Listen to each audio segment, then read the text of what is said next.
నారాయణపేట జిల్లా RTC depot ముందు విద్యార్థులు ఆందోళనకు దిగారు. డిపో ముందు బైఠాయించి సుమారు 3 గంటలు ధర్నా చేపట్టారు. ఆర్టీసీ డీఎం డిపో మేనేజర్కు వ్యతిరేకంగా నిరసన వ్యక్తం చేశారు. డిపో మేనేజర్ విద్యార్థి సంఘాల నాయకుల మధ్య తీవ్ర వాగ్వాదం చోటు చేసుకుంది.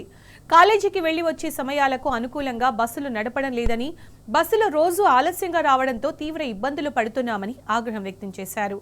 గ్రామాల నుంచి వచ్చే విద్యార్థులకు సరైన బస్సు సౌకర్యం లేకపోవడంతో గంటల తరబడి డిపోలో ఎదురు చూడాల్సి వస్తోందని, డిపో మేనేజర్కు తమ గోడును ఎన్నిసార్లు విన్నవించినా పట్టించుకోవడం లేదని మండిపడ్డారు.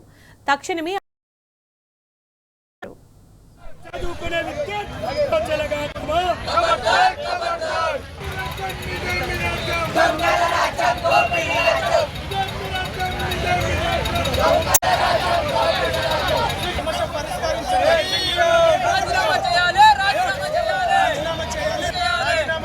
విద్యార్థుల సమస్య పరిష్కరించండి. విద్యార్థులు రోడ్లపై కూర్చుంటే స్పందించకపోవడం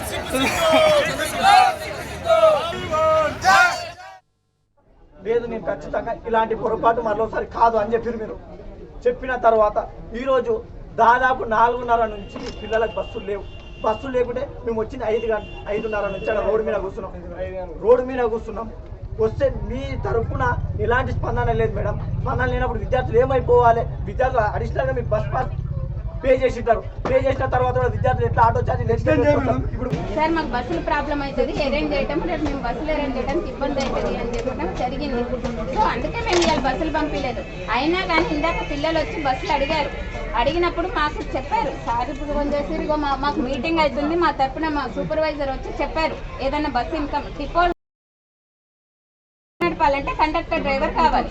కండక్టర్ డ్రైవర్ లేకుండా బస్సు బయటికి పోతుంది. కండక్టర్ డ్రైవర్ లేని నేను అరేంజ్ చేయడానికి ప్రాబ్లం అవుతుంది. మేడం మీరు ఏమన్నారు? అప్పుడు వచ్చిన తర్వాత లేదు, నేను ఖచ్చితంగా ఇలాంటి పొరపాటు మరోసారి కాదు అని మీరు చెప్పిన తర్వాత ఈరోజు దాదాపు 4:30 నుంచి పిల్లలకు బస్సులు లేకుంటే మేము వచ్చింది 5:30